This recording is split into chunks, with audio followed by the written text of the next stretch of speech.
할렐루야. 찬양 가사처럼 주님보다 귀한 것 없고 그 어떠한 것도 주님을 믿는 이 신앙을 갈라서게 할 수 없는 이런 고백이 정말 여러분의 삶 속에서 늘 충만하기를 축원합니다. 오늘 강의 제목은 재물과 영생이 되겠습니다. 읽은 본문 말씀에 재물과 영생과 재물에 대한 대화가 오고 가요. 그래서 제목을 재물하고 영생하고 이렇게 이제 잡았고, 근데 또 더 큰 제목은 지난번처럼 하나님 나라예요.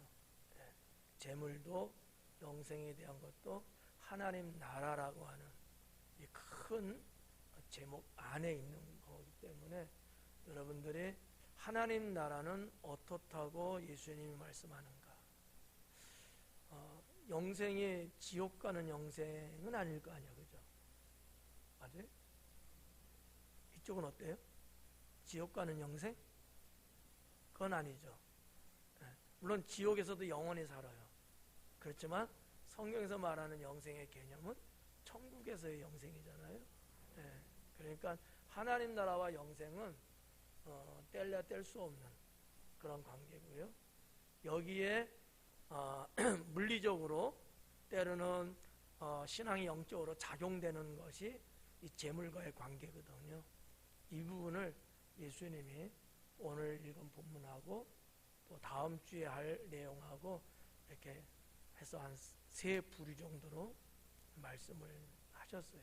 오늘은 이제 2번째가 해당되는데 여러분들이 강해를 잘 들으시고 여러분의 신앙으로 무엇을 삼아야 되는지 잘 구별을 할 수 있기를 바랍니다. 17절 말씀해 보니까 예수님께서 길에 나가실새 한 사람이 달려와서 꿇어 앉아 묻자오되, 그래요. 여기 17절에 예수님께서 길에 나가실새 그래요. 무슨 얘기냐면 이 앞부분에 이혼이 된 이야기가 있고, 그렇죠? 가버나움에서 출발해서 떠나서 지금 내려가는 길이에요. 예루살렘을 향하여. 그 와중에 지금 1절서부터 16절까지는 지금 어느 상황 속에 있었어요. 그러니까 예수님의 제자들과 함께 길을 떠나가고 있는 상황이에요. 그 와중에서 지금 이혼에 대한 이야기가 있었고 또 머물러서 있었던 사건이 있었어요. 여기 지금 어린아이들이 나오고 지금 이런 얘기가 쭉 나왔잖아요. 그래서 지금 잠시 정체했던 거예요. 머물렀던 거야. 그리고 지금 17절에서 다시 예수님은 발걸음을 옮겨서 지금 이게 떠나가고 있는 거예요. 뭐 우리는 다 알고 있죠. 예루살렘을 향하여 지금 가고 있다는 사실을 지금 그거를 지금 말씀하고 있는 거예요. 마가는 마태나 누가나 요한보다도 좀 더 성경 기록을 상세하게 한 것 같아요. 사실은 직업적으로 볼 때 누가가 직업이 의사다 보니까 좀 더 상세한 부분이 있거든요. 의사들은 덤벙덤벙되면 안 되잖아요.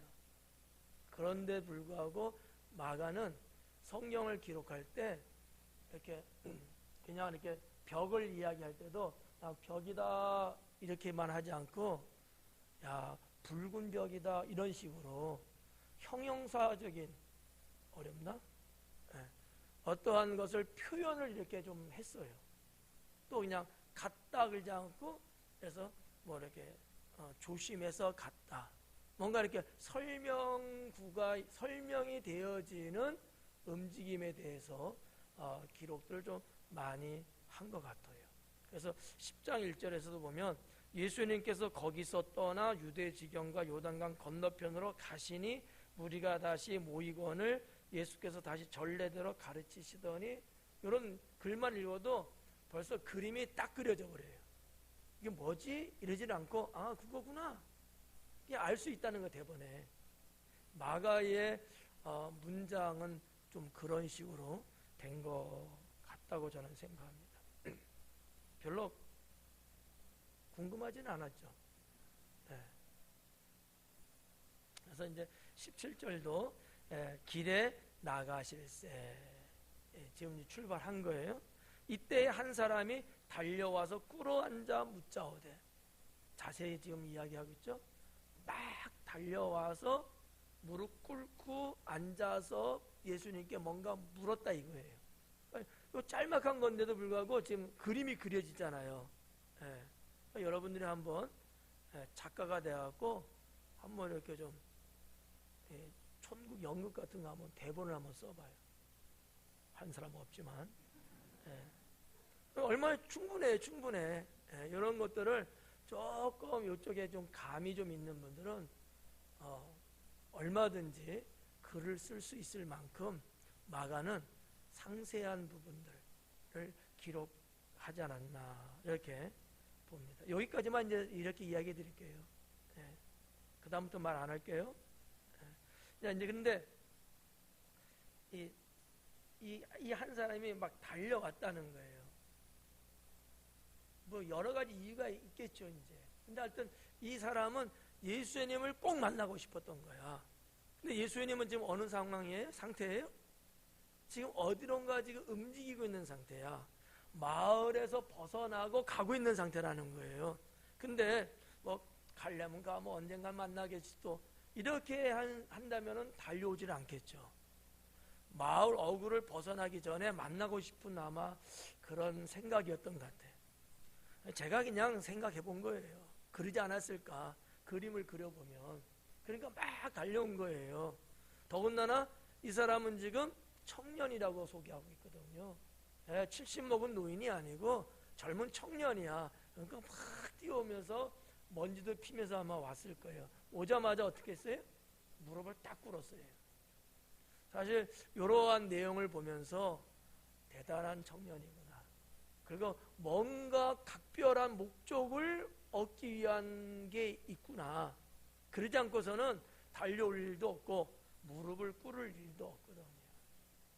이게 쉽지 않은 거예요. 유대인들은 문화적으로, 생활적으로, 습관적으로 무릎을 그렇게 안 꿇어요. 여러분들은 어때요? 무릎 잘 꿇는 편이에요? 다리에 살이 쪄갖고? 아니면 뭐 거동이 좀 불편해서? 아니면 이게 좀 습관이 안 돼가지고? 여러 가지 사람들마다 이유가 있을 거예요. 그런데 우리는 이런 것들이 어떤 종교적이라든지 이런 측면에서 우리가 무릎을 안 꿇는 건 아닐 거야. 오히려 한민족은 전래 신앙, 샤머니즘이 뭐가 되든지 간에 이런 거를 위해서 오히려 무릎을 꿇는 거였거든요. 이게 예절이거든. 그렇지 않아요? 대한민국의 예절로 보면 무릎 꿇는 게 맞죠. 머리를 숙인다든지 이 손을 가지런히 이렇게 모은다든지 무릎을 꿇는다 이런 거잖아요. 근데 유대인은 그렇지 않아요. 하나님 앞에 제사를 드리고 이럴 때는 무릎을 꿇고, 때로는 주의 종을 대접하고 만날 때 꿇고, 특별한 경우는 있지만 일반적으로 무릎을 안 꿇는단 말이에요. 근데 이 청년은 난데없이 오자마자 무릎을 딱 꿇었다는 얘기죠. 여기에 뭔가 이 청년만의 절박한 이유가 있지 않았을까 라고 생각해 볼 수 있다는 거죠. 자, 이렇게 이제 행동을 보였던 이 사람에 대해서 몇 가지 소개할게요. 뭐 크게는 한 4가지 정도고요. 거기다 뭐 보너스 하나 더 주면 한 5개 정도가 돼요. 지금 예수님 앞에 지금 슈퍼맨처럼 착 나타난 이 사람은 도대체 어떤 사람일까? 궁금하지 않으면 그냥 패스하고, 시간도 없으니까. 이참에 한 번 좀 들어보고 싶다면은 말씀드리고. 이 사람은 첫째는 유대인입니다. 유대인. 여러 가지 정황으로 볼 때 유대인이에요. 그건 좀 이따 또 말씀드릴게요. 지금 살짝 말씀드릴까요? 하나님께서 모세를 통하여 주셨던 십계명을 다 지킨 사람이라는 거죠. 네. 그리고 이 사람의 어떤 출신, 또 그 사람이 보여준 행세 이런 것들 보니까 유대는 틀림없어요. 그리고 또 이 사람은 청년이라는 사실이에요. 청년. 우리 지금 성경 이 마가복음에서는 표시가 안 되지만 똑같은 사건을 마태복음에도 기록하고 마가복음도 기록하고 누가복음도 기록했거든요. 근데 마태복음에서는 청년이라고 나와요. 그러니까 저는 자신 있게 청년이라고 여러분에게 소개하는 거예요. 똑같은 사건이에요. 그 사람이 그 사람이고, 근데 청년이다. 그 다음에 유대인이고요. 그 다음에 이 사람은 관원이라고 소개하고 있어요. 관원. 누가복음에. 그러니까 관원이라는 얘기는 그냥 관에서 일하는 사람이잖아요. 뭐 지금으로 말하면 뭐 공무원 정도 뭐 이런 사람이겠죠. 네. 그리고 하나 더 소개할 수 있는 게 뭐냐? 이 사람은 재물이 많은 사람이야. 부자라는 거죠. 이게 이제 크게 네 가지로 볼 수 있는 거예요. 이 사람은 누구냐? 네 가지예요. 그는 청년이고 유대인이고 그 다음에 관원이고 그 다음에 제일 중요한 거 돈 많은 사람이고 그리고 하나 이제 팁으로 드릴 수 있는 보너스로 드릴 수 있는 게 뭐냐면 성경에는 없어요. 없는데 목사가 이렇게 연구를 하고 나름대로 이렇게 좀 조사를 해보면 배움이 많았던 사람이다라는 거죠. 일자 무식은 아니고 나름대로 배움도 꽤나 있는 그런 사람일 거다라고 하는 거예요. 이건 이제 저의 추측이에요. 네. 이따가도 이제 강의하면서 말씀드리려는지는 모르지만 요 정도 한 5가지를 여러분들은 이 사람은 아 이런 사람이구나 이렇게 보시면 돼요. 자, 이 정도면 어때요? 이 정도면 이 정도 사람 이 정도 스펙을 갖고 있으면 이 저녁 예배는 스펙이라는 단어를 써도 조금 내가 좀 자유스러울 것 같아. 이 정도 조건을 가진 사람이라면 이 정도 조건을 갖고 있는 사람은 여러분 같으면 어떨 것 같아요? 여러분 볼 때 뭐가 좋아? 그냥 좋아? 이하동문이네. 좋다고 말하지 말고 표현이 왜 그래? 대단한 거야. 좋아요 그러지 말고 지금 인터넷 지금 댓글 누르는 거 아니잖아. 좋아요 그러지 말고 뭐가 좋아? 이 정도 스펙, 이 정도의 조건을 갖춘 사람이라면 그 유대 사회 그 당대에 꽤나 대단한 사람일 거다. 이렇게 볼 수 있다는 거죠. 그렇잖아요? 돈 많죠. 젊죠. 유대인이죠. 직장 튼튼하죠. 많이 배웠죠. 여러분들은 몇 가지나 해당돼요? 제가 볼 때는 젊은 친구가 이 정도면 야 괜찮다. 이런 사람한테 시집가도 괜찮겠죠? 김정인 지사님 제일 끄떡끄떡거려. 그냥 뭐 여담으로 그냥 이야기했습니다만 그냥 우리가 이렇게 성경을 보는 관점에서 이 정도의 사람이라면 뭐가 아쉬울 게 있을까라는 거예요. 그 유대 사회에서. 네. 그런데 이 친구가 팍 뛰어와서 예수님 발 앞에 무릎을 딱 꿇었다는 거야. 거기에는 이렇게 레드카페가 쫙 갈린 거 아니잖아. 그렇지 않아요? 그냥 여러분 야지예요. 야지. 그냥 길바닥 막 큰 돌들이 막 있는 그런 맨 땅일 거란 말이죠. 그냥 뚝 했다가는요 무릎 팍 나가죠. 근데 그런 걸 개의치 않고 그냥 무릎을 꿇었다는 거야. 그만큼 뭔가 이 청년에게는 간절한 풀어야 될 어떤 큰 숙제가 있지 않았을까라고 볼 수 있다는 거죠. 그 내용이 뭐예요? 영생에 대한 문제였어요. 영생. 좀 이렇게 연결이 좀 돼요? 네. 여러분 같으면 어때요? 자, 영생이라는 단어를 한번 생각해 보자고. 영생이 뭐예요? 그냥 쉬운 말로 영원히 사는 거지. 어디서? 그렇죠. 그럼 무슨 얘기하면 천국에 들어가는 얘기잖아요. 그죠? 구원 받는 얘기잖아요. 예. 여러분은 어때요? 구원받는 문제, 천국 가는 문제, 영생에 대한 문제, 이 문제가 여러분의 인생에 있어서 이렇게 심각하고 이렇게 특별하게 느껴져 갖고 주님 앞에 탁 무릎을 꿇으면서 이래본 적은 있으신지. 모든 게 다 순조롭게 여기까지 왔죠. 그죠? 예. 은혜다, 은혜다.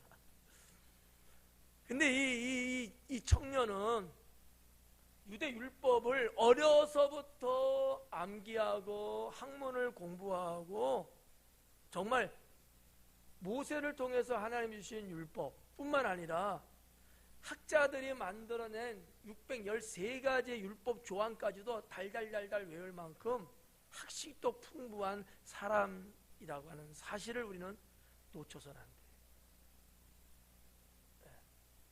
근데 이 청년은 예수님께 왔다는 거죠. 그리고 이런 질문을 던지잖아요. 무엇을 하여야 영생을 얻을 수 있습니까? 라는 질문이에요. 이게 좀 문제가 될 것 같아요? 안 될 것 같아요? 우리 토킹을 해야 돼. 그래야지 여러분 머릿속에 많이 남아요. 문제가 될 것 같아요? 문제가 안 될 것 같아요? 뭘 고민해. 틀리지 않으면 맞고 맞지 않으면 틀리는 건데. 문제가 될 것 같다. 뭐가? 에? 문제가 될 것 같다 했는데 뭐가 문제 될 것 같아요?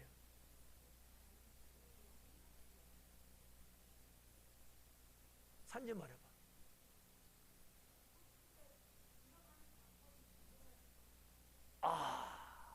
학자야, 학자. 산지는 학자야. 맞아요. 이 청년은 영생하는 것, 천국 들어가는 것을 어떠한 조건으로 생각했냐면 내가 뭘 해야지 된다고 하는 율법적으로 접근을 했던 거예요. 근데 그럴 수밖에 없죠. 유대인으로 태어나서 유대인 부모님 밑에서 배웠고 신앙을 가졌고 그 사회 자체가 율법을 지키는 문제니까 당연히 그렇게 생각했던 거죠. 근데 똑똑은 했던 것 같아요. 근데 제가 볼 때는 자기가 그렇게 쭉 신앙도 있고 뭐 다 있어. 이거를 예수님한테 좀 컨펌을 받고 싶었던 것 같아요. 요즘 젊은 친구들이 있어 이렇게 말한 거야. 한국말을 말할게. 확인을 받고 싶었던 거야. 확인을. 내가 이렇게 지금 신앙생활하고 내가 지금 영생 들어가는 이런 거 잘하고 있었던 거야. 이것을 자기가 가만히 들어보니까 나사렛 예수라는 자는 대단한 선생님인 것 같았어요. 죽은 자도 살리죠. 각색 병을 치료하죠. 귀신도 쫓아내죠. 5만 가지 하늘의 능력을 다 행사하고 있는 거야. 그리고 들은 바에 의하면 자기도 청년이니까 지금 쭉 청년이 올 때까지 자기에게 학문을 가르치고 계속 신앙적인 종교적인 가르침을 줬던 납비들 등등으로 해서 들어봤어도 예수님이 말씀한 것 같은 것을 들어본 적이 없거든. 그러니까 젊기도 하지만 학문에도 많이 좀 뭐 능통하다고 할까? 그쪽 분야의 학문 쪽으로도 상당한 조예가 어느 정도 있었던 청년이 아니었을까? 그러니까 예수님께로부터 그 부분을 자기가 지금 잘하고 스스로 생각한 거예요. 내가 이만큼 잘하고 뭐 나는 영생하는데 문제 없고 이런 부분들을 확인을 도장 딱 찍고 싶었던 것 같아요. 왜? 예수님은 대단한 사람이라고 봤거든. 대단한 사람이라. 자기가 알고 있는 스승이다 누구다 보다도 더 위대하고 대단한 사람이라고 봤어요. 욕심이 있었던 거지. 네. 모르지 또 예수님한테까지 컨펌 받고 나면 확인을 받고 나면 교수로 진출하려고 그러는지도 모르지. 납비가 되기 위해서. 납비가 되기 위해서. 물론 예수님이 인정한다고 납비가 되고 한데 그런 건 아니지만 그래도 자기 인생의 이력은 될 수 있단 말이야. 이력은. 네. 지금 예수님은 대세예요. 좀 이해가요? 어렵지 않죠? 네. 예수님이 지금 대세야. 요 당신은 지금 십자가에 달려 돌아가시기 전 예루살렘 성에 들어가기까지는 대세란 말이지. 모든 국민들이 예수님 하면 다 몰려다닐 만큼 이게 무슨 뭐 누구보다 만면하지. 누군지 아시죠? BTS. 대세야, 대세. 그래갖고 이제 이 청년은 무엇을 하여야 영생 얻을 수 있습니까? 라고 당당하고 자신있게 물었던 거예요. 근데 무엇이잖아. 행위를 지금 이야기한다. 영생하는데 행위를 생각한 거예요. 좀 전에 말씀드렸죠? 당연해, 그게. 이 청년에게는 당연한 거야. 여러분에게서는 어때요? 구원받는데 행위로 구원받아요? 그럼 여러분에게는 당연하지 않네? 그럼 여러분 뭘로 받아요? 그럼 믿음으로 받죠. 근데 오늘은 그 부분을 제가 틀어버릴 거예요. 믿음이 무엇인가요? 절도할 사람이 생길지도 몰라. 눈치 봐갖고요. 절도할 쯤 되면은 딱 끝낼게 그냥. 왜냐하면 우리들이 일반 사람들이 믿음이라고 생각하는 그 믿음은 어떻게 보면 날조일 수도 있고 거짓일 수 있어요. 틀릴 수 있다는 얘기예요. 예수님이 말씀하는 믿음과 비교해 보면 그렇다는 얘기죠. 네. 자, 그 부분은 이제 나중에 이제 하기로 하고. 자, 아무튼 요 부분에 있어서는 그거야.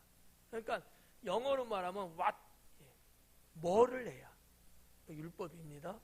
네. 봐요. 이 청년이 예수님을 어떤 분으로 봤냐면 선한 선생님으로 봤어요. 그죠? 선하신 분으로 봤다는 거야. 선한 선생님이요, 무엇을 하여야 내가 영생을 얻을 수 있습니까? 선한 선생님. 근데 예수님은 거기에 대해 뭐라고 답하셔요? 그렇죠. 나는 선하지 않다. 왜 너는 나한테 선하다고 하느냐? 선한 이는 오직 하나님 한 분밖에 없는데. 이렇게 지금 하시는 거예요. 아니, 청년은 나름대로 예수님을 좀 높여드린 거예요. 어떻게 보면 이 청년은 자신이 가지고 있는 신앙과 신앙 윤리에 어긋난 말을 해버린 거예요. 왜냐하면 유대인들의 신앙 사상 속에는 사람은 선하다고 종교적으로 말 안 해요. 하나님 한 분만 선하다고 보고 있어요. 근데 이 친구는 지금 예수님을 선하다고 보신 거예요. 선하시다. 그 부분을 예수님은 지금 아니다 라고 한 거죠. 여러분, 상대적으로 이 청년은 어떤 의미에서 잘 들어요? 눈 떠? 잘 들어봐요. 어떤 의미에서 선하면 영생할 수 있다고 생각했는지도 몰라요. 왜냐하면 유대인들이 십계명을 지키고 모세 율법을 지키는 데 있어서 그 행위들의 모습들은 다 했을 때는 선하다고 봤어요. 그냥 임의적으로. 누가 그런 사람에서 선하다 이렇게 말해주지는 않지만 본인들은 내가 잘했구나, 내가 선하게 살았구나, 이렇게 본 거예요. 그러니까 그 부분을 예수님께 딱 쏴드리면서 상대적으로 누구도? 나도. 그러니까 선이라고 하는 건 말이죠, 행위예요. 어떻게 생각하세요? 여러분이 선하게 살아. 뭘 보고 여러분 선하다고 말할 수 있겠어요? 생활이야. 행위라는 거지. 우리 기독교 외에 모든 종교는 다 착하면 천국 갈 수 있다고, 또는 불교에서는 극락에 갈 수 있다고. 선하면. 우리만 뭐라 그래? 예수 그리스도를 믿을 때. 나머지 종교들은. 그리고 불신의 세계에서도 저 세상 사람들, 종교 없는 사람들도 무슨 얘기를 해요? 무슨 생각하시죠? 착하게 살면 좋은 데가. 이 좋은 데가 어디예요? 천국을 말하고 있는 거예요. 신앙이 없는 사람들도, 우리 한국 사람들, 제가 뭐 다른 나라는 모르겠고요, 우리 한국 사람들의 의식 속에는 천국이 다 있어요. 그거를 좋은 곳이라고 이렇게 생각하는 거예요. 그러니까 신앙, 종교적으로 말하면 천국이고요, 비종교적으로 말하면 좋은 곳이에요. 똑같은 개념이야. 근데 착하게 살면 간대요. 근데 우리 기독교만 아닌 거예요. 유대인들의 사상 속에도 이런 부분들이 있다는 거지. 뭘 봐서? 율법을 행함으로 인하여서. 연관성이 있다는 얘기예요. 여기까지 이해가 돼요? 네, 넘어가려고 이제. 지겹잖아. 네. 그 부분까지 여러분들이 아 그렇구나라고 이해하시면은 훨씬 더 좀 수월할 것 같아요.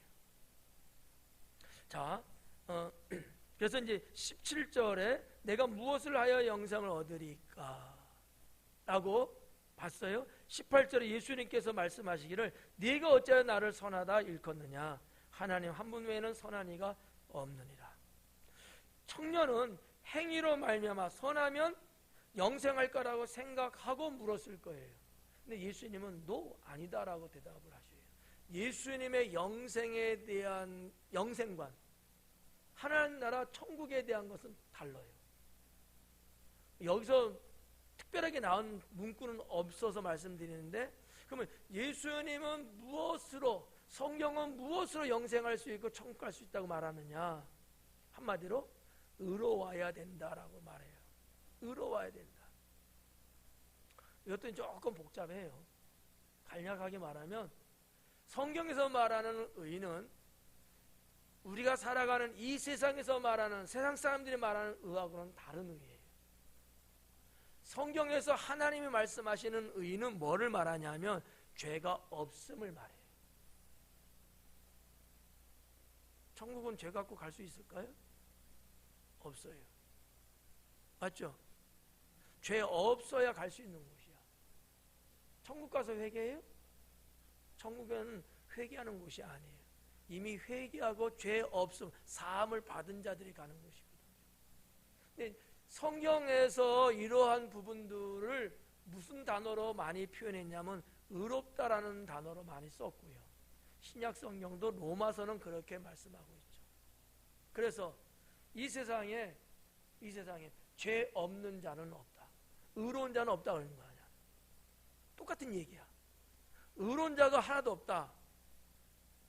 성경에서 말했어요, 안 했어요? 했죠. 네. 의로운 자는 없다는 거야. 하나님이 보시는, 하나님의 관점에서 보시는 의로운 사람이 없는 거야. 다 죄인이라는 거지. 그래서 죄가 없음과 의로움은 구원이라고 하는, 영생이라고 하는 하나님 나라에 들어가는 관점에 있어서는 똑같은 말이다라고 하는 것이지. 청년은 율법을 행함으로 영생할 수 있다고 보는 반면에 예수님은 아니야, 의로워야 돼, 죄가 없어야 돼, 이렇게 언급을 하셨어요. 여기서 끝난 게 아니고, 그럼 의롭고 죄가 없고 뭐 이런 여러 가지가 있잖아. 오전 예배는 이 부분을 조금 설명해 드렸어요. 여러분 뭐 설명 안 해도 될 것 같아. 그냥 넘어갈게요. 대신 자, 죄가 없어야 돼, 그게 의로운 거야. 근데 예수님이 더 강조하는 건 뭐냐면, 그러려면 나를 따라야 된다라는 거예요. 이 부분. 이게 좀 이상하잖아요. 예수님을 믿는다는 것과 예수님을 따른다는 것, 별개의 문제잖아, 그죠? 근데 예수님은 같이 봤다는 거죠. 네. 이따 결론을 다 못 끝낼 것 같아서 먼저 말씀드린 거예요. 예수님을 믿는다든지 예수님 말씀하는 영생의 의라든지 등등의 이런 것들을 예수님은 뭐라고 표현하셨냐면, 오늘 본문에서만 나를 따라야 된다는 거죠. 자, 한번 봐봐요. 그래서 우리가 이런 게 있어요. 믿음이라는 게 뭐냐? 아까 처음에 말씀드렸죠? 몇 가지가 있는데, 믿음이라는 걸 볼 때 종교적인 믿음이 있어요. 종교적인 믿음. 어떻게 보면 많은 사람이 이 종교적인 믿음만 갖고 있는 거예요. 하나님 믿어? 믿지? 이거예요, 그냥. 네. 여러분 어때요? 하나님 믿으셔, 안 믿으셔요? 믿죠? 네. 그거 갖고 천국 갈 거예요, 못 갈 거예요? 눈치들은 할 때는 있어갖고. 네. 그냥 종교적으로 믿는 거야. 신을 믿듯이 그냥 그럼 믿지. 종교 뭐야? 기독교? 이런 거 같은 거. 신적 존재를 내가 인정은 해. 그리고 내가 그 하나님 믿는다고는 해. 여기까지. 그래서 예배도 나온 거야. 이런 어떤 종교적인 믿음이 하나 있어요. 또 하나는 관계적인 믿음이 있어요. 사실 다 어려운 것들이에요. 신학 대학원에서나 다룰 문제들 같은 거죠. 관계적인 거. 이 무슨 얘기냐면 주가 내 안에 내가 주 안에. 예수님과 나. 예수님은 구세주시고 나는 죄인이잖아요. 그런 우리 둘의 이 관계 속에서 믿는 믿음이에요.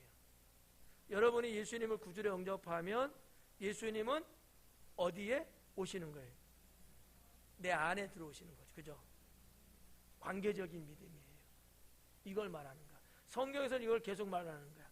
요한복음 3장에서 니고데모가 질문했을 때 답변 주셨던 것도 바로 이런 부분들이었거든요. 예수님과 나와의 관계적인 믿음. 지금 예수님이 이 청년하고의 지금 관계도 율법적인 거 갖고는 안 된다는 거예요. 의로워야 되고 죄가 없어야 되는데 끝부분에서는 예수님은 뭐라고 그거를 말하고 있는 거예요? 나를 따르라는 거야. 너와 나의 관계를 지금 말씀하고 있는 거예요. 그게 믿음이라는 거거든요. 뭐를 해야 영생을 얻을 수 있느냐? 율법을 다 지켰다고 그런 거 아니야. 네가 가지고 있는 재산 많지? 그거 가난하면 다 나눠줘 팔아서 그 다음에 나를 쫓아야 돼. 이렇게 말씀하고 있거든. 관계적인 믿음인 거예요. 그리고 하나 더 말한다면 이런 삶 속에서 주님을 따라가는, 생활 속에서 믿음을 이행하는, 실천하는 이러한 믿음이 있다라고 하는 거죠. 오늘 예수님은 이거를 마지막 부분에서 언급을 하셨습니다. 좀 어려울까요? 이해 가죠? 워낙 박사들이라서. 자, 그 부분이에요. 지금 18절 지금 읽으면서 말씀드린 겁니다. 18절. 아직 가려면 멀었어요. 다 끝났다고 생각하시면은 아니되옵니다. 자, 예수님께서 말씀하시되 네가 어째 나를 선하다 일컫느냐? 하나님 한 분 외에는 선한 이가 없다. 그러면 이거 한번 생각해 봐요. 예수님은 선하실까 선하지 않으실까? 하나님밖에 없다는데? 에? 예수님 뭐라고요? 에?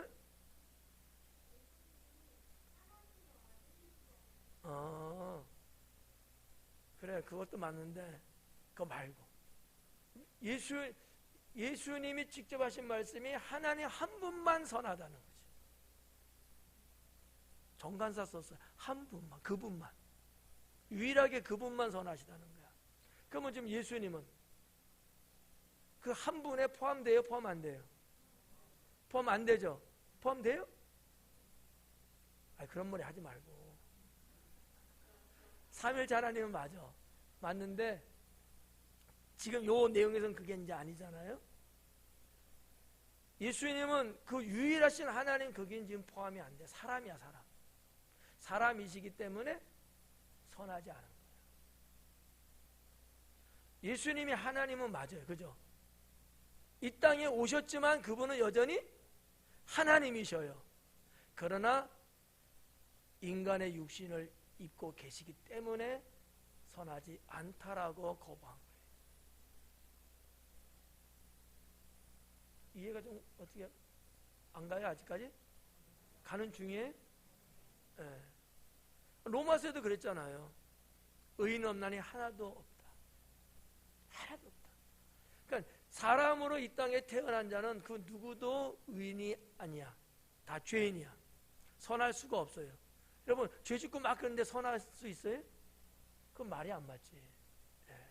선한 사람이 그렇게 죄를 지을 수 있어요? 아니죠. 예. 그러니까 이런 부분을 이제 질문하는 학자들도 있어요. 예수님은 그러면 뭘까? 그분이 하나님이신데 본인의 입으로서 선한 이는 오직 하나님 한 분, 성부 하나님밖에 없다고 하시니 이걸 어떻게 이것을 봐야 될까? 뭐 이런 이제 숙제인 거죠. 그럼 왜 그랬을까 예수님이? 인간은 누구든지 죄인이고 선하지 않다는 거예요. 이것이 해결되어야 메시아의 구원이 온전한 거예요. 만약에 여러분 예외의 한 사람이 있다. 그러면 그 사람은 어떻게 돼요? 예수님 안 믿어도 구원 받는다는 겁니다. 그러지 않을까요? 다 죄인이야. 근데 한 사람 누구는 선한 사람이야. 그러면 그 사람은 예수님 아니고도 구원 받는다는 얘기거든. 그러면 성경은 다 틀려져. 다 틀어져. 안 맞는 거 앞뒤가. 그러니까 예수님은 그런 측면에서 선한 이는 오직 하나님 한 분밖에 없다. 세상 종말에 대해서 물어봤을 때 세상 종말 아무도 알 수 없다. 그날과 그 시는. 예수님은 알까 모를까요?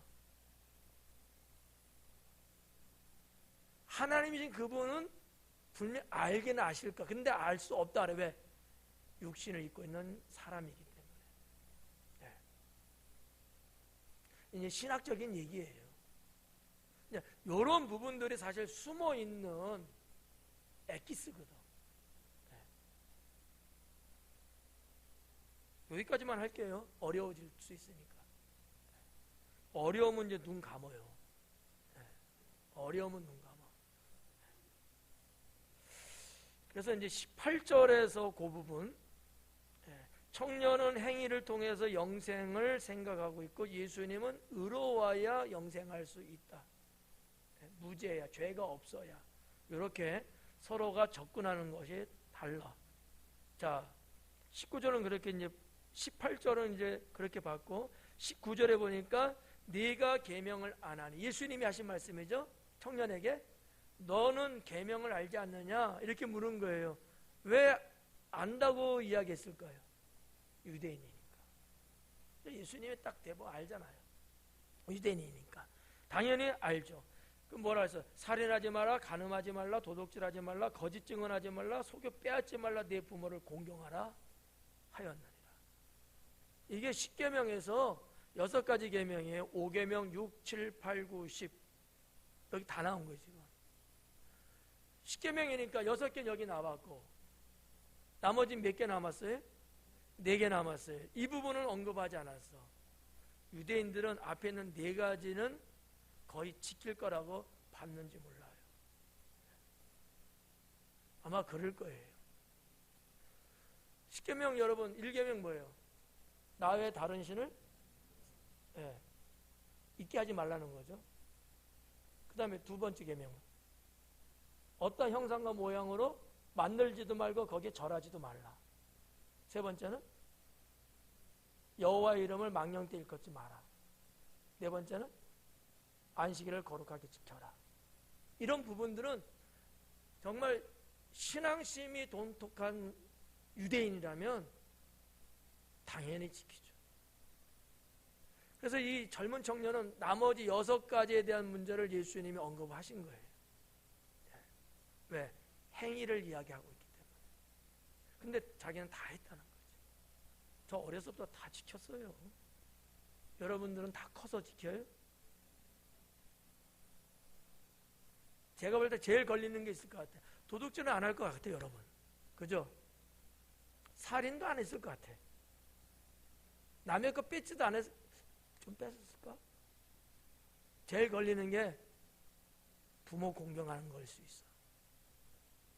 자유스러워요? 부모님 공경하는 문제. 조금 그렇죠? 네. 그런데도 불구하고 이 젊은 청년은 그것도 내가 퍼펙트, 완벽하게 내가 어려서부터 잘 지키고 왔습니다. 라는 거예요. 대단하지 않아요? 왜? 질투나요? 내가 볼 땐 대단한 것 같아요. 네. 흠잡을 데가 없는 거야, 흠잡을 데가. 그럴 때 예수님이 말씀 하나를 더 하십니다. 이게 이제 중요한 포인트예요. 네. 그 부분 한번 볼게요. 21절에 예수님께서 그를 보시고 이 청년을 보시고 사랑하사 이렇게 말씀해. 자, 예수님이 이 청년을 보시고 사랑한다 이렇게 말한 거예요. 이제 문장이 좀 어색하죠. 원문으로 그냥 말씀드리면 예수님이 이 청년을 보시고 사랑한다라고 말했어요.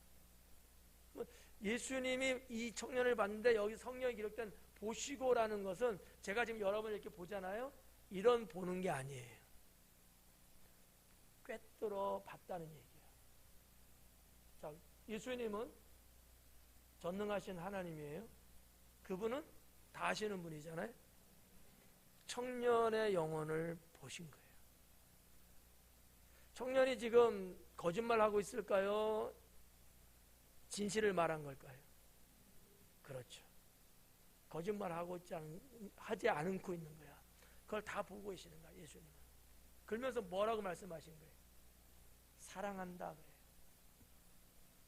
아가페 사랑을 이야기했어요.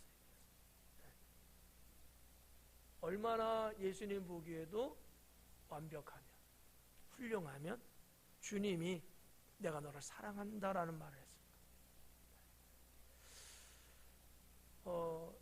여러분, 예수님이 베드로에게 사랑 3번 묻잖아요. 내가 나를 사랑하느냐? 그러잖아요. 베드로조차도 아가페 사랑을 예수님이 처음에 말 안 했거든요. 그죠? 필리아의 사랑을 말했어요. 선생과 제자의 사랑, 이런 거. 관계적인 사랑. 근데 여기 청년은 대번에 예수님이 아가페 사랑, 하나님의 사랑을 이야기하고 있는 거야. 저는 이 한 가지만 보고도 와, 이 청년이 예수님 눈 안에 들었구나 라는 것을 느낄 수 있다는 거죠. 여러분도 그렇게 한번 해봐. 목이 아프다, 목이 아파.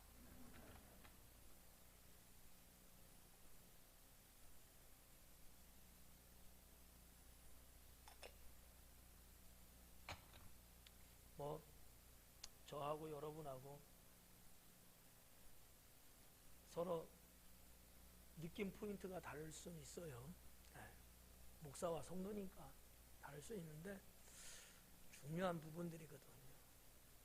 주님이 여러분을 딱 꿰뚫어 보실 때, 여러분의 심령을 보실 때 내가 너를 사랑한다 라는 말을 들을 수 있다면 얼마나 좋을까. 그렇잖아요. 네. 이런 데서는 우리가 도전을 받아야 된다는 거예요.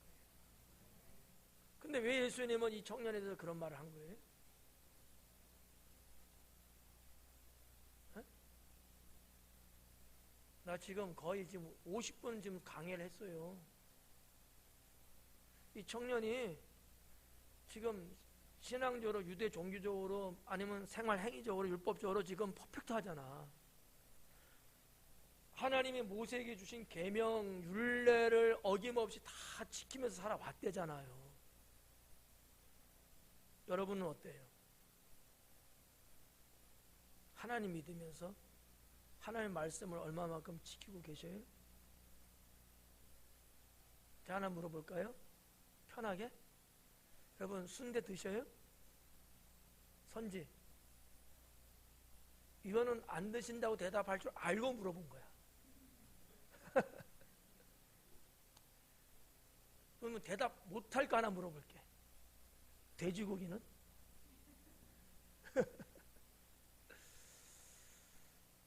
주가 아니시라면, 주님 말씀에 뭔가 어긋나고 틀렸다고 했을 때는 우리는 어떻게 살아야죠? 네? 안 하는 게 맞죠. 그런 의미에서 여러분은 이 청년보다 못한 거예요. 그래서 주님이 사랑한다는 말을 안 해.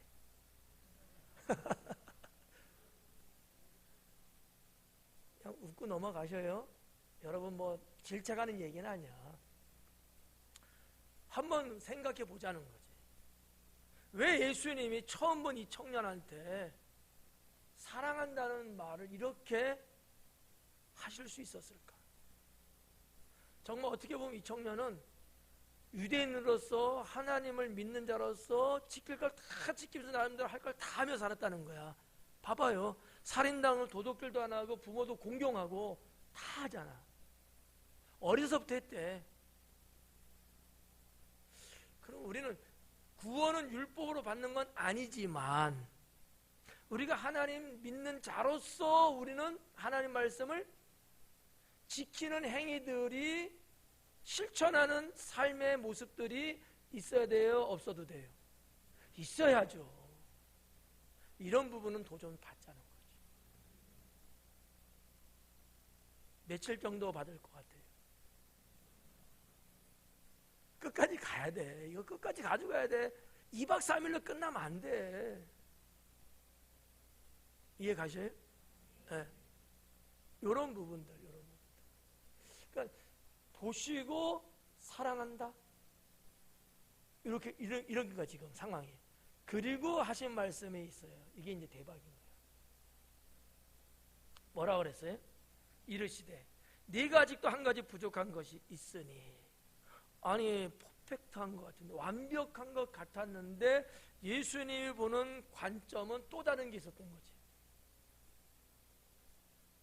그게 뭐예요? 이 청년은 재물이 많아. 그죠? 예수님이 그걸 알았을까요? 몰랐을까요? 아셨어요. 아셨기 때문에 이 말을 하신 거야 지금. 그죠? 내가 가지고 있는 재산을 다 팔아서 가난한 사람에게 나누어 주고 난 후에 나를 따르라. 그러면 어떻게 된다는 거예요? 영생함을 얻으리라. 자, 여러분들이 생각하고 지금까지 생각하는 영생의 개념이 이거하고 지금 어떻게 지금 같아요? 달라요? 영생이라는 거 어려우니까 그거 바꿔서 말할게. 구원받는 게, 내가 구원받는 게 여러분이 지금까지 알고 있어서 예수님 믿으면 구원받는 이거하고 지금 예수님 여기 나를 따르는 데까지 이거 말한 거하고 어떻게 같은 것 같아? 다른 것 같아요? 다르죠. 이게 쇼킹할 만한 거라는 거죠. 근데 어느 때부터인지 하나님이 성경을 통해서 말씀하시는 구원에 대한 부분들이 조금 어긋난 부분은 없지 않아 있는 것 같아요. 너무 쉽게 구원을 이야기하지 않느냐라는 거죠. 이 문제가 목회자나 신학자들 세계에서는 계속해서 지금까지 논쟁이 심합니다. 물론 그렇다고 해서 율법을 통해서 구원받는 건 아닙니다. 근데 예수님은 지금 영생에 대한 질문에 대한 대답을 하시면서 마지막 에이스 카드를 뭘 꺼낸 거예요? 네가 가지고 있는 재산을 다 팔아서 가난한 자에게 나눠주고 나를 따르라. 그러면 하나님 나라 들어갈 수 있다, 이렇게 보신 거거든요. 자, 예수님께서 벌써 이전에 무슨 말씀하셨어요? 너의 보물을 땅에 쌓아두지 마라. 어디다 두라고요? 천국에 두라. 상관없는 말씀들이 아닌 거예요. 다 상관 있는 것들이에요. 네. 여기도 지금 너의 보화가 하늘나라에 있다는가 그래야. 그죠? 그러니까 예수님의 이러한 그 언급, 이러한 어떤 표명, 이런 어떤 말씀들을 우리가 정말 깊이 있게 곱씹어 봐야 돼요. 그럼 여기서 이제 중요한 거 말씀드릴게요. 왜 이 젊은 청년은 재물에 대한 예수님의 말씀을 들었는데 어때요? 이 청년이 네 알겠습니다 그랬어요? 아니면 근심하고 떠나갔대잖아. 무슨 얘기야 그러면? 그 행동은 뭐야? 그럴 순 없지, 이거 아니야. 그죠? 여러분 같으면 어때요? 여러분의 재산을 다 팔아서 가난한 자에게 나눠주고 예수님 따르래요. 조금 중간 계층으로 말씀드릴게요. 여러분 예수님을 따르는 사람들이에요? 따르지 않는 사람들이에요? 재물 있는 거 다 팔아서 나눠줬어요? 안 줬어요? 안 줬으면 따른다고? 우려먹으려고 하네. 그러니까 예수님의 이 말씀은 누구에게는요 청청병력 같은 말씀인 거야. 당시의 유대인이든 누구든지 하나님 믿으면 천국 가고 하나님 나라 백성이고 어쩌고 그렇게도 다 알고 있는데 예수님의 말씀은 그거 버리고 나를 쫓아야 된다는 거예요. 지금도 마찬가지, 우리들도 마찬가지인 거예요. 우리는 예수님 믿으면 구원받고 막 이러잖아요. 근데 지금 예수님 말씀 지금의 이 내용을 우리가 딱 대입시켜 보면 뭐예요? 내가 갖고 있는 재산 다 팔아서 나눠주고 예수님 따르라는 거야. 근데 벌써 따르고 있다며.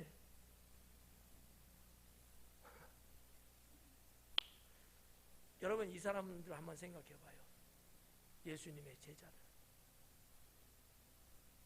그들은 어떻게 예수님 따랐죠? 모든 거 다 내려놓고 따랐어요. 그래서 천국에서 제자들의 12보좌가 있는 거예요. 자, 요 말씀을 조금 제가 이제 아까 제가 종교적인 믿음하고 그죠? 관계적인 믿음하고 생활의 삶의 믿음 말씀 세 가지 전했잖아요. 요게 연결시켜서 하나 말씀을 드릴게요. 이 청년은 재산, 재물이 내 거인 거야. 근데 내가 팔아서 나눠주면 누구 거 되는 거지? 내 거는 아닌 거잖아. 예수님이 진짜 말씀하시는 요지가 뭘까? 이 청년은 자기 인생의 주인이 자기인 거야. 내 인생, 내 삶, 내 뭐 재산, 내 뭐 명예 다 누구 거예요 지금?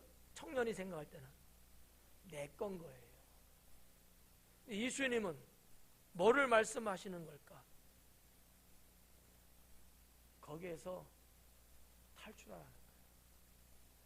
네 거로 생각하지 말고 네가 생각하고 네가 가지고 있는 것은 다 네 거라고 생각하지 말고 내놓고 하나님이 주신 걸 가지라는 거예요. 이 말을 조금 현실로 말할게요. 내가 주인 삼은 찬양도 있죠. 내가 주인 되면 안 돼. 주님이 나의 주인 되셔야 되는 거야.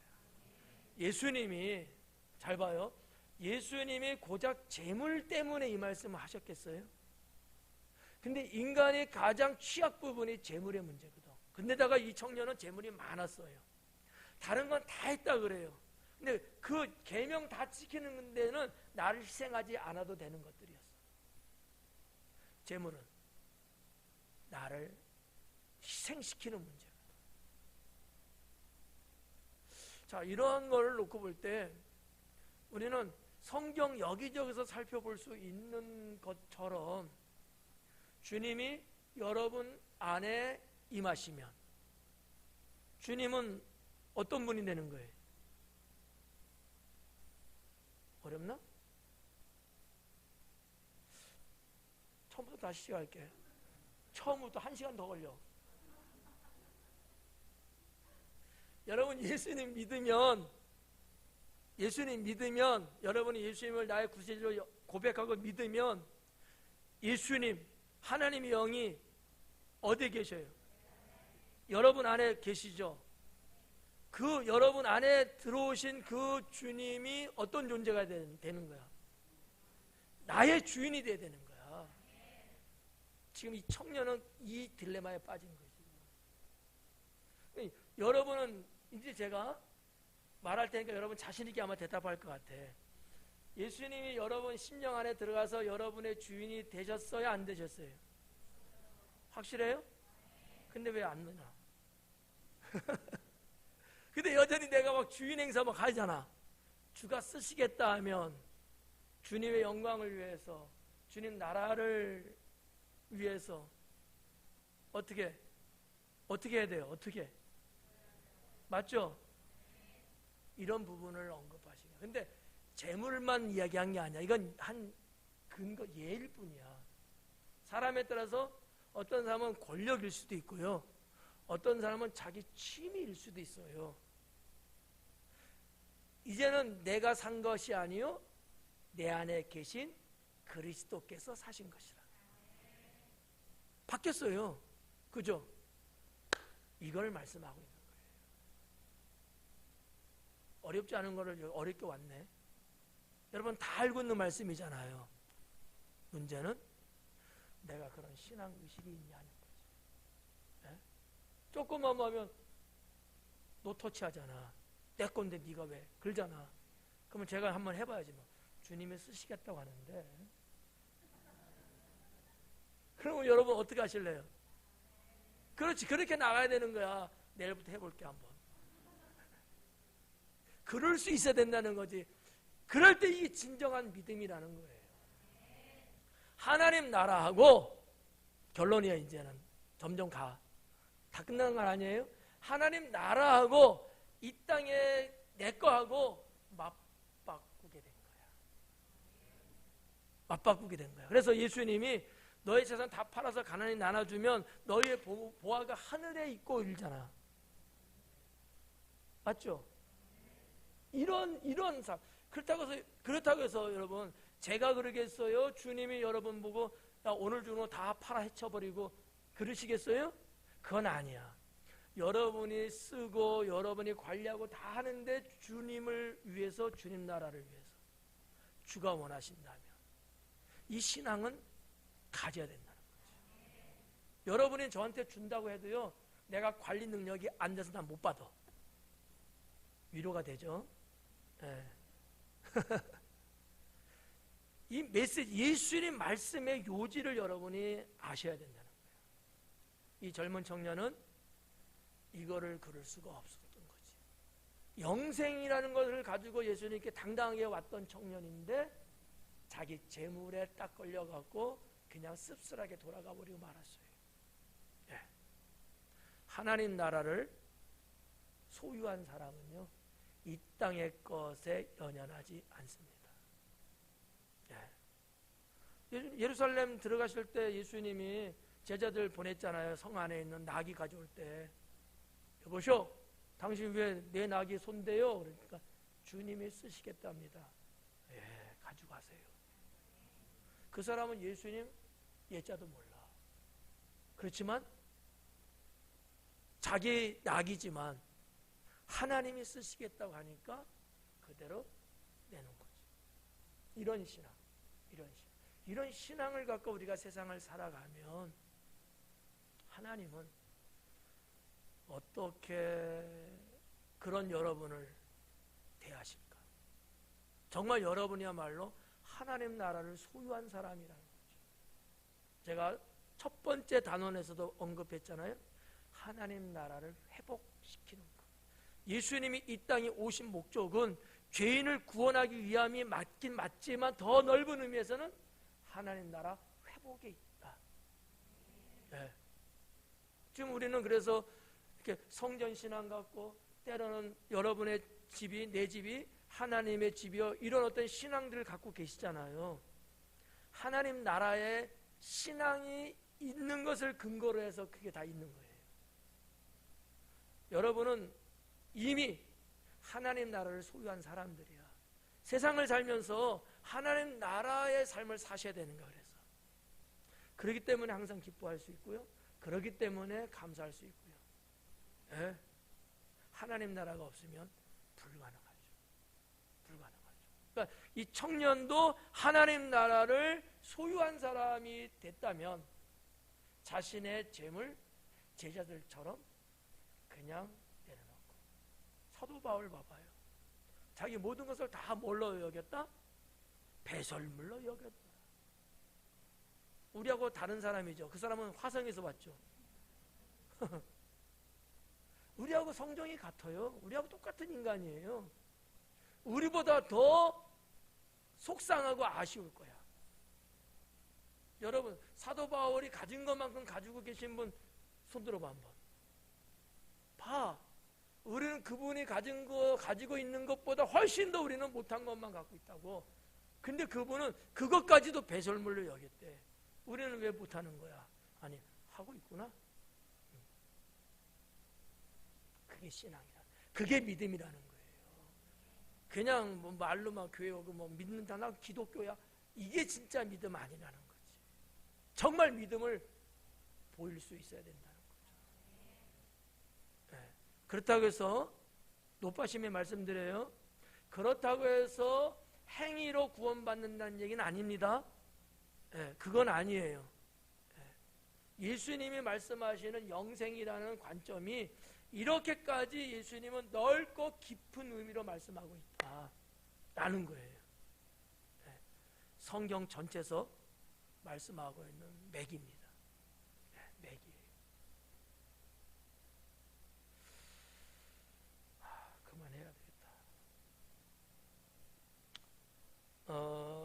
그래서 이제 22절에 그 사람은 재물이 많은 고로, 재물이 없었으면 어땠을까?